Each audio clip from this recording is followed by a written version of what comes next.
Tuhan bersamamu. Dan bersama rohmu. Inilah Injil suci menurut Yohanes. Dimuliakanlah Tuhan.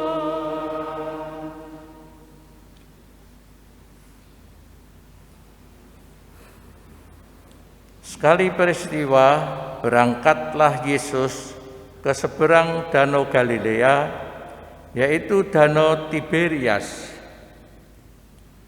Orang banyak berbondong-bondong mengikuti dia karena melihat mukjizat-mukjizat penyembuhan yang diadakannya terhadap orang-orang sakit.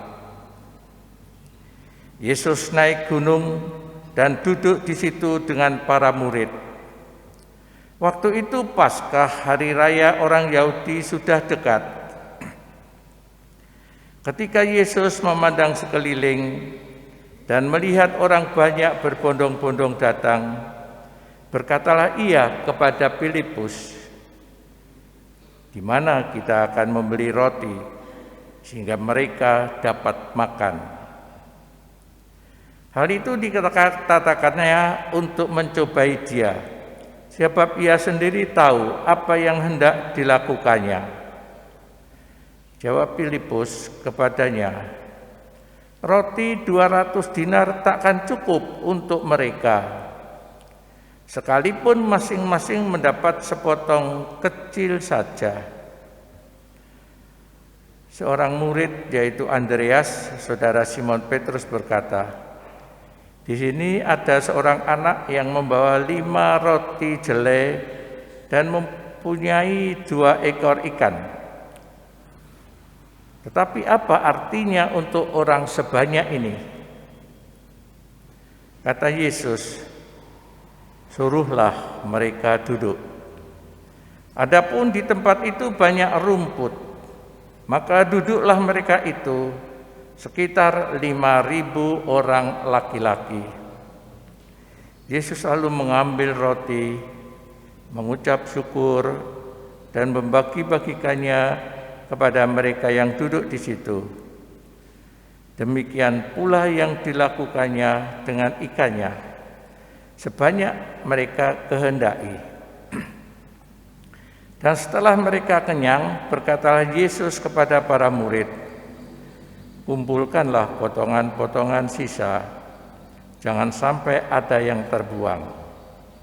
Maka mereka pun mengumpulkannya 12 bakul penuh, sisa dari kelima roti jelai setelah orang makan. Melihat mukjizat yang diadakan Yesus itu, berkatalah mereka, "Dia benar-benar nabi yang akan datang ke dunia." Karena Yesus tahu bahwa mereka akan datang dan membawa dia dengan paksa untuk dijadikan raja, ia menyingkir ke gunung seorang diri. Demikianlah sabda Tuhan.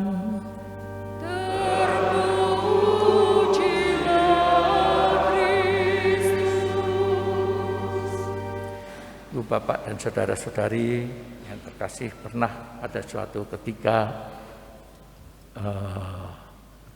saya di Medan, di Binjai, masuk ke pelosok di satu stasi dan membuat mereka mau mempersiapkan pesta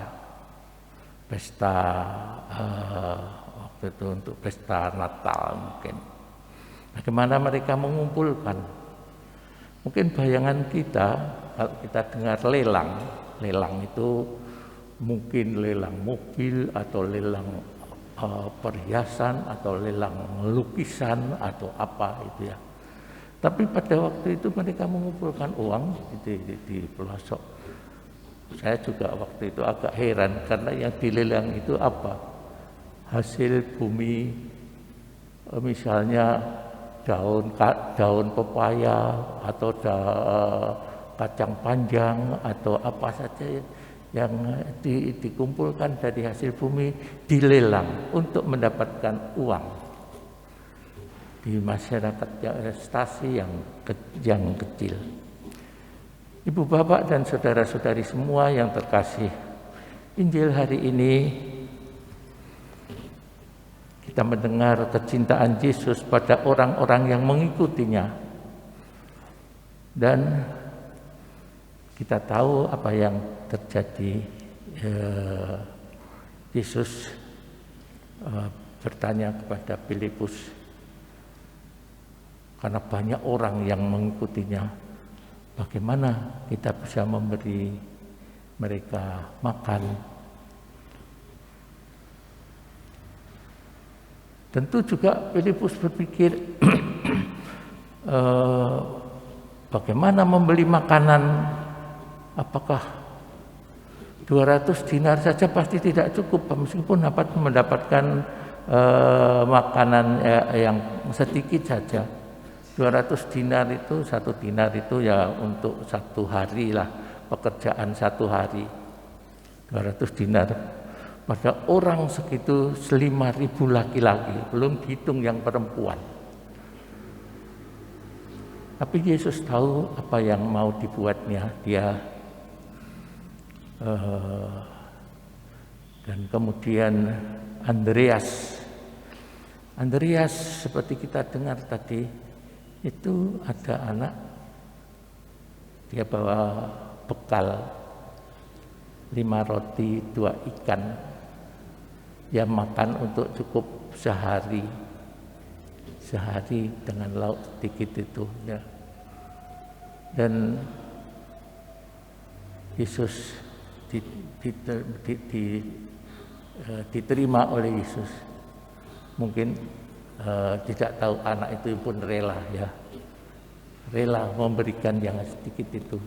Dan atas doa syukur Yesus, terima kasih kepada Allah, syukur, lalu dibagi-bagikan, mereka semuanya duduk di situ dan cukup mereka bisa makan dan bahkan sisa-sisanya. Itulah mukjizat Yesus, pergandaan roti dan ikan untuk memenuhi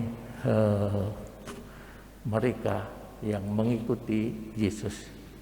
Ibu bapak dan saudara-saudari semua yang terkasih, memang anak-anak mungkin tidak terlalu diperhitungkan, tetapi ternyata bisa memberikan menjadi satu tanda, sarana, sehingga dapat dilipat gandakan. Juga perempuan yang mungkin tidak terlalu diperhitungkan seperti Santa pembukaan peringatan Santa Katarina, perempuan bisa berperan, anak-anak juga bisa berperan. Yang kecil, yang sedikit bisa memberi, bisa mempersembahkan sesuatu, dan karena kuasa kebaikan Allah sendiri melalui Yesus dapat dinikmati oleh sekian ribu orang. Marilah kita mohon berkat Tuhan agar kita juga rela memberi, meskipun mungkin sedikit, untuk kepentingan-kepentingan bersama, untuk keperluan-keperluan bersama. Mungkin hanya sedikit dan terasa tidak berarti, tetapi dengan rasa syukur Tuhan berkenan untuk melipat gandakannya. Inilah karya Yesus bagi orang banyak, mukjizat pergandaan 5 roti dan 2 ikan. Mari kita mohon semangat memberi, semangat berbagi, meskipun kita hanya sedikit barangkali, tidak begitu terasa, tidak begitu berarti, tetapi kita percaya kalau Tuhan berkarya pasti akan berbuah banyak. Kepercayaan akan Yesus seperti tadi itu bisa mengumpulkan dari yang sedikit, ternyata bisa berarti bagi orang banyak. Marilah kita mohon untuk kerelaan, berbagi kerelaan, memberi kepada Tuhan, agar Tuhan juga berkenan mencukupi bagi banyak orang. Kita hening sejenak mempersiapkan, merenungkan sabda Tuhan.